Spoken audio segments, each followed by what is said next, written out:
DPO pelaku pembunuhan pasutri karyawan hotel di Samosir berhasil dibekuk tim gabungan.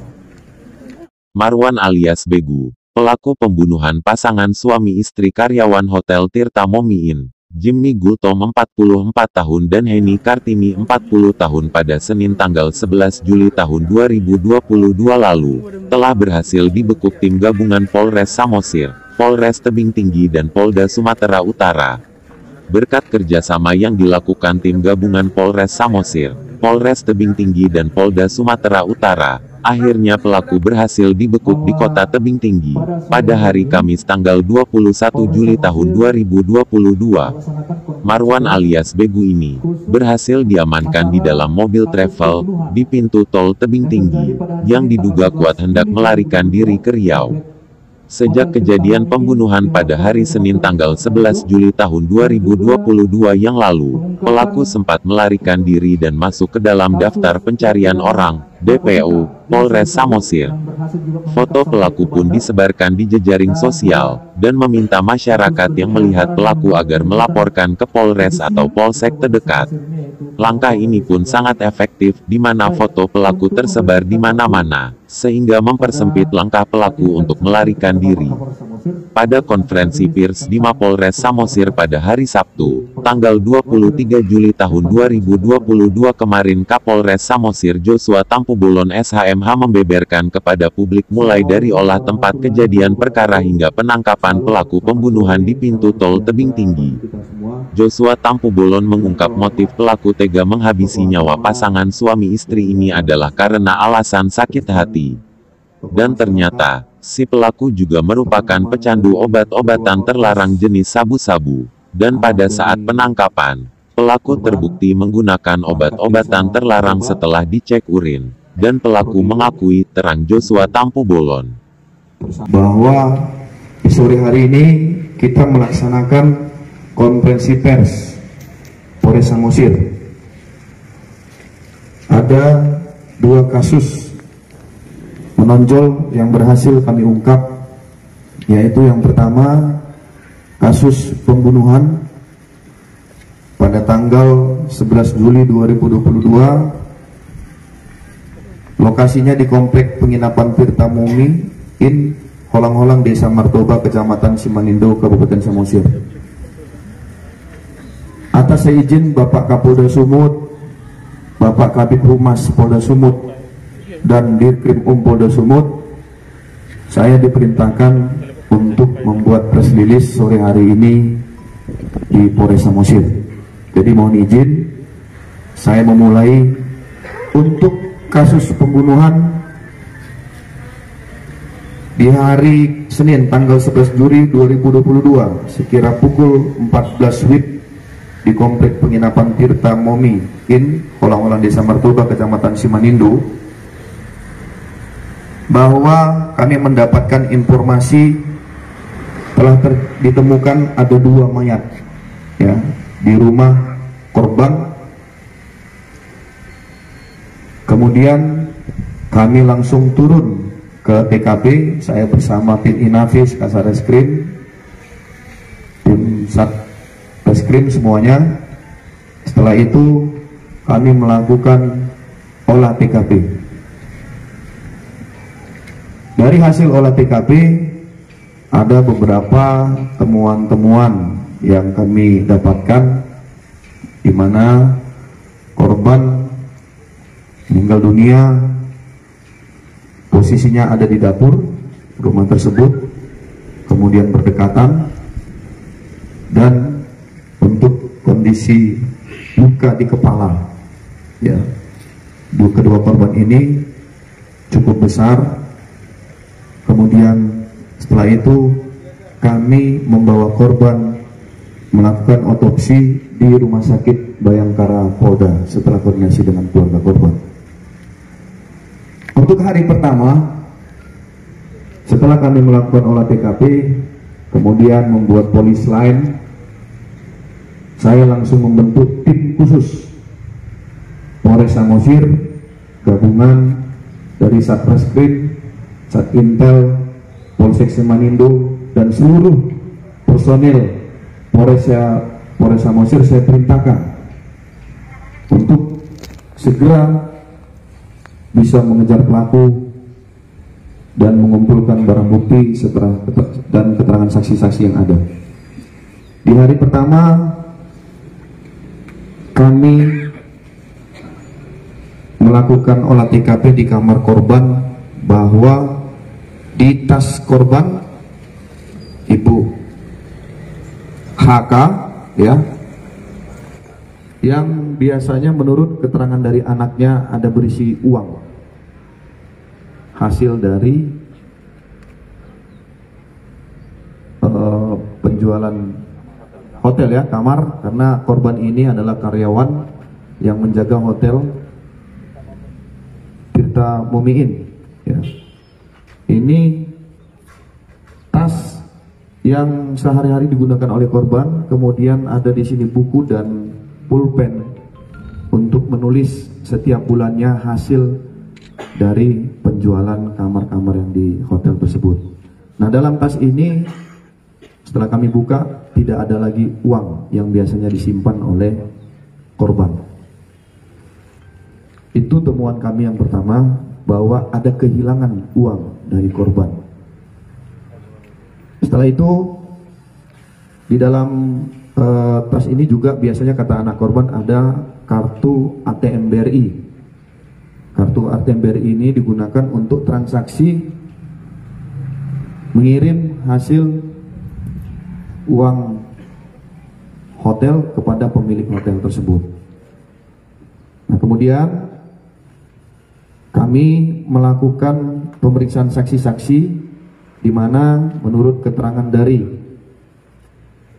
anak korban ya, bahwa anak korban ini yang pertama sekali menemukan ya, kedua orang tuanya dalam posisi sudah meninggal dunia di dapur.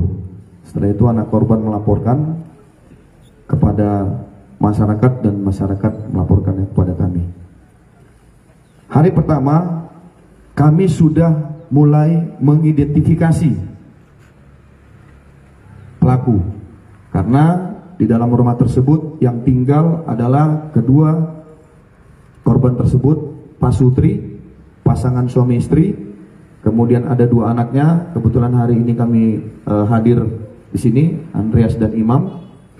Kemudian satu lagi adalah pelaku yang sudah berhasil diamankan oleh tim Satreskrim Polres Samosir yang sekarang julukannya adalah tim Begu ya, bersama dengan tim Jatanas Polda Sumut. Nah, ketika kejadian ini pelaku tidak berada di rumah. Nah, di situ kami langsung cepat menyebar, kemudian melakukan pencarian. Dari hasil pencarian tersebut ya, ada dugaan bahwa pelaku ini melarikan sepeda motor dari korban. Ini kita lihat, mohon maaf saya harus tunjukkan ya. Ini roda 2 atau sepeda motor milik dari korban ya. Dengan menggunakan sepeda motor ini pelaku melarikan diri dari lokasi tersebut menuju ke pelabuhan kapal penyeberangan Tomok Tor. Dari hasil keterangan pelaku bahwa ianya membunuh korban sekitar jam 10 pagi, kemudian dia melarikan diri menggunakan Honda Scoopy milik korban ini ke pelabuhan Tomok.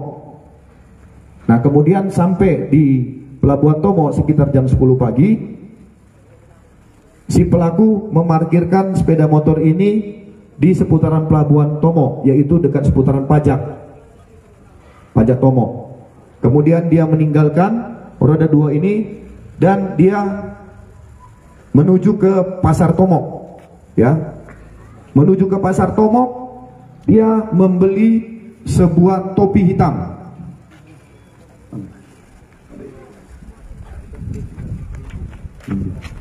Ya, jadi topi ini sudah dibuang sama tersangka ya. Dia membeli topi hitam untuk melakukan penyamaran. Dan dia sudah mengetahui bahwa dia sudah dicari. Kalau foto yang kita lihat di medsos atau yang beredar itu rambutnya pirang, jadi mungkin karena dia sudah tahu dicari, dia menggunakan topi hitam yang dibelinya di Tomo. Setelah itu pada pukul 10.20 ya, hari Senin, dia berangkat menyeberang dari Pelabuhan Tomo dengan menggunakan kapal kayu ke Ajibata. Di sini juga kami kemarin mendapatkan CCTV. Ya, jadi kami begitu kejadian, kami sisir dari lokasi kejadian sampai sepanjang pelabuhan, semua pelabuhan itu kami cari, dan tertangkap kamera CCTV yang bersangkutan ada melintas ya sampai ke Pelabuhan Tomo. Dari CCTV itu kami cocokkan baju yang digunakan dengan baju kemarin yang kami amankan, warna merah ini ya, sama persis dengan celananya. Baju ini dan celana ini kami temukan di belakang rumahnya di Sibolangit pada saat kami menyisir ya seputaran rumahnya. Ini dibuang dia, dibuang oleh tersangka pada saat dia pulang ke rumah istrinya. Nah, ketika dia melintas, menurut pengakuan dia ya, menyeberang ke Ajibata,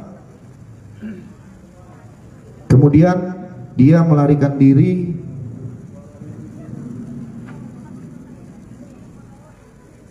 ke rumah orang, ke rumah istrinya ya, ke rumah istrinya di Bandar Baru ya. Jadi dia berangkat jam 10.20, 10.30, dia mengendarai bus dari Parapat ke Bandar Baru. Sekitar jam 8 malam dia tiba di rumah istrinya di Bandar Baru. Bahwa tersangka ini dulunya adalah sebagai karyawan di Hotel Tirta di mana? Bukan yang di Bandar Baru, Bintang Timur, ya maaf ya. Jadi antara si tersangka dan si korban CG yang dibunuh dan HK ini, dulunya mereka ini ketemunya di Bandar Baru ya. Mereka ini sama-sama dulu kerja di hotel-hotel ya. Yang bersangkutan ini dulu gelarnya Angelo ya. Gak usah dipanjangkan lah ya teman-teman. Nah, jadi itu dia awalnya ketemu dengan korban, kemudian setelah itu korban mengajak dia ke Simanindo. Jadi kurang lebih menurut keterangan dari tersangka ini, dia kurang lebih 2 minggu di Simanindo. Nah, ketika hari Senin tiba di Bandar Baru ya, dia ketemu dengan istrinya yaitu S ya. Kemudian ada saksi lagi H, ada lagi M ya. Nah, pada saat di rumah tersebut ya, dia belum memberitahu kepada istrinya bahwa dia baru melakukan pembunuhan. Karena begitu dia tiba di rumahnya, menurut keterangan dia dan saksi istrinya, mereka cekcok karena tersangka ini banyak mempunyai utang,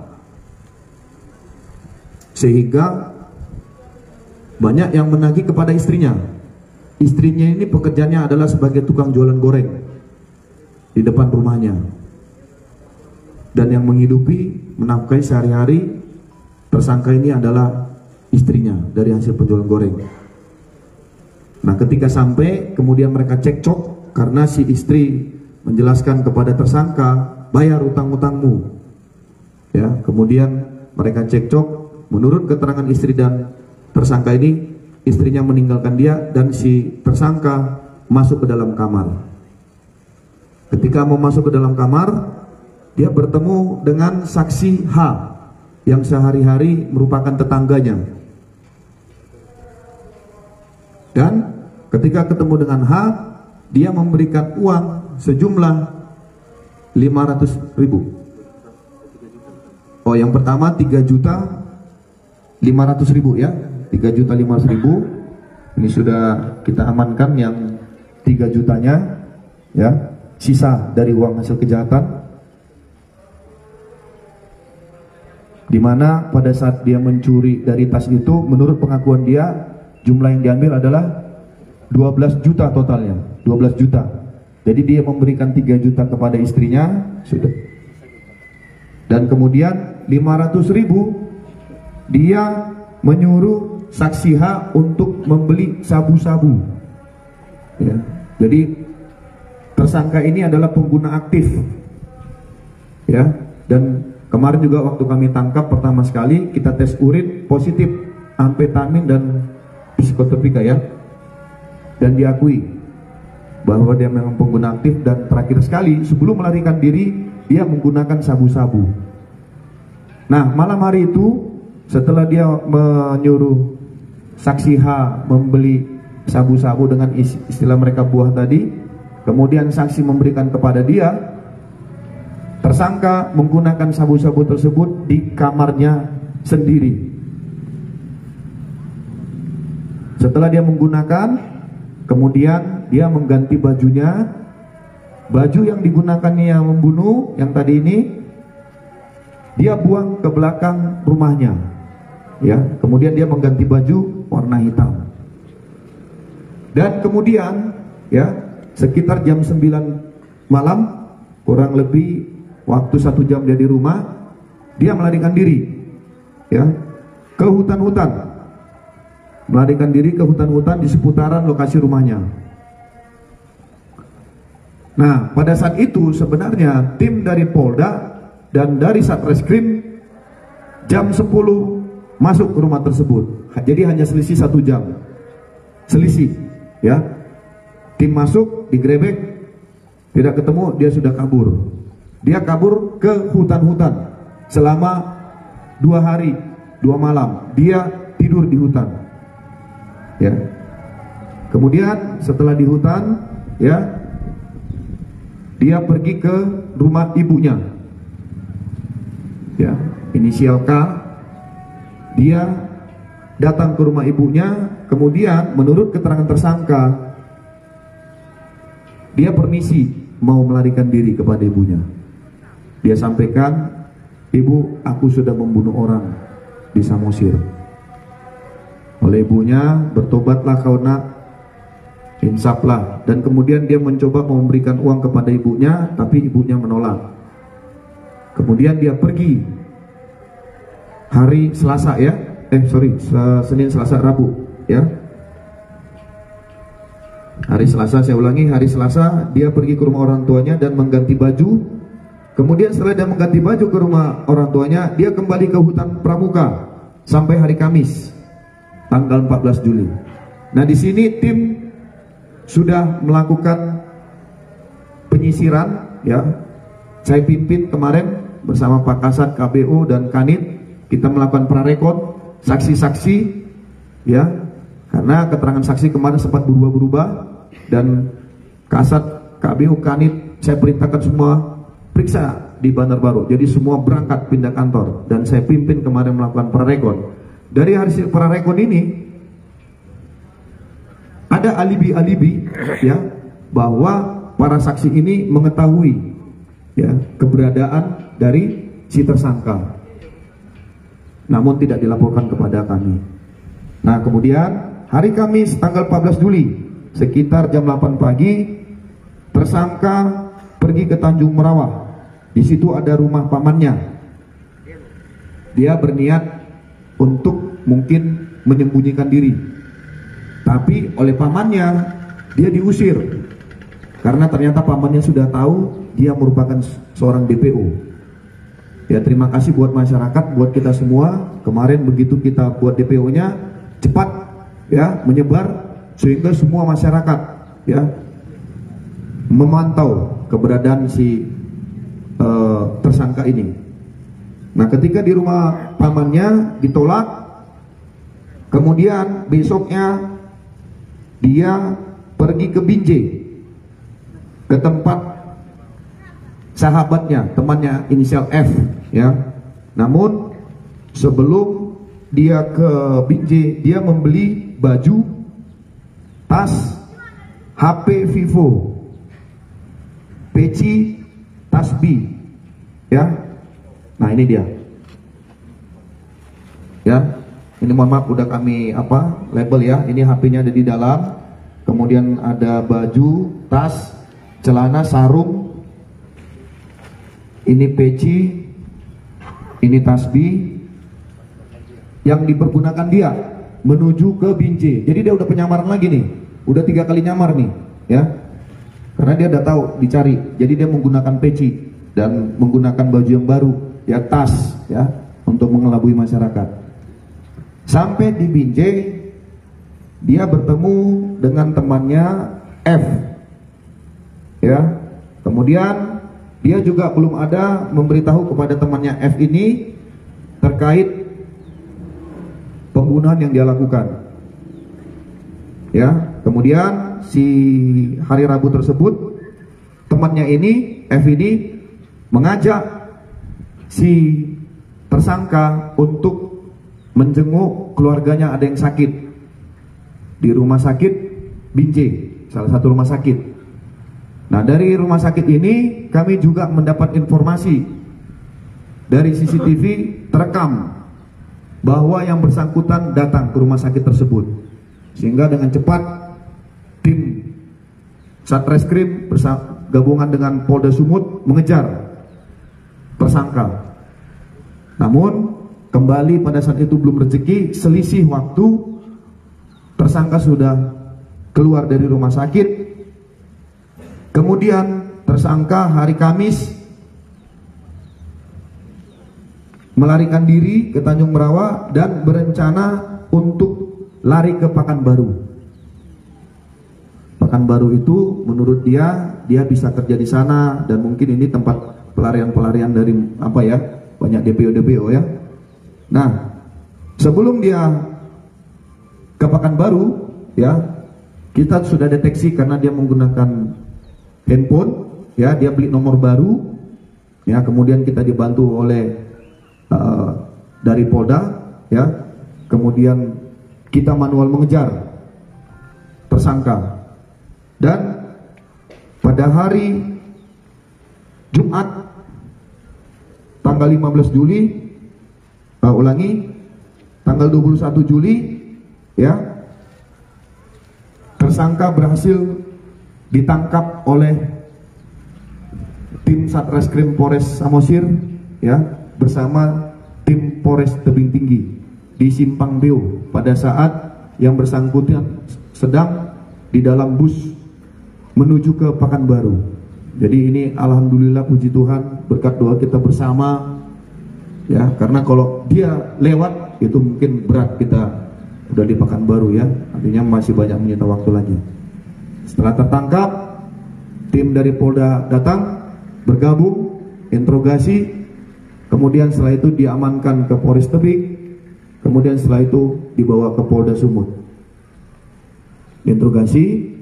Kemudian atas izin dari Bapak Kapolda dan Dirkrim tersangka, ya, kami bawa kembali ke Polres Samosir untuk dilakukan pemeriksaan, ya, terkait perbuatannya. Pada saat kita melakukan pemeriksaan, si tersangka mengakui perbuatannya. Kemudian saya langsung interogasi kepada tersangka, apa motifnya sehingga kamu membunuh teman kamu, orang yang membantu kamu tinggal di rumahnya, ya, kemudian orang yang baik. Nah, menurut keterangan tersangka bahwa ianya sakit hati. Kenapa sakit hati? Karena menurut si tersangka ini pernah meminta uang pertama sekali kepada korban HK, ibu rumah tangga, meminjam uang 1 juta untuk membayar utang-utangnya. Namun korban ibu HK tidak memberikan, dan kemudian dia sudah mulai sakit hati Kalau menurut cerita dia kepada saya juga, dia pernah minum tuak bersama si korban. Ada perlakuan dan kata-kata yang membuat dia tersinggung. Nah, ini disimpan-simpan sama si tersangka. Namun pada tanggal 10 H-1 sebelum kejadian, dia sudah merencanakan. Karena dia sudah sakit hati, dia tidak punya uang, kemudian banyak utang, cekcok sama istri, ya, imannya tidak kuat, pengguna narkoba, wah setan lah yang ada, ya. Sehingga dia merencanakan, kemudian dia mengambil sebuah martil dari gudang, martil yang sehari-hari digunakan untuk memecah batu. Martil ini disimpannya malam hari tanggal 10 hari Minggu, kemudian disimpan di bawah kompor gas. Sebenarnya hari Minggu, kalau menurut keterangan dari tersangka, hari Minggu pagi dia pagi itu sudah mau mengejar ataupun berniat membunuh Ibu HK. Namun karena kamar dikunci, ya, ketika dia buka tidak bisa, kembali dia urungkan niatnya, martil disimpan lagi di bawah kompor. Hari Senin pagi dia terbangun, kemudian melihat korban sendiri di dapur. Pagi hari suami ibu korban ini kebetulan sedang pergi mengantar anak-anak sekolah, ya. Kemudian dia keluar dari kamar mandi, dia sudah sembunyi di kamar mandi.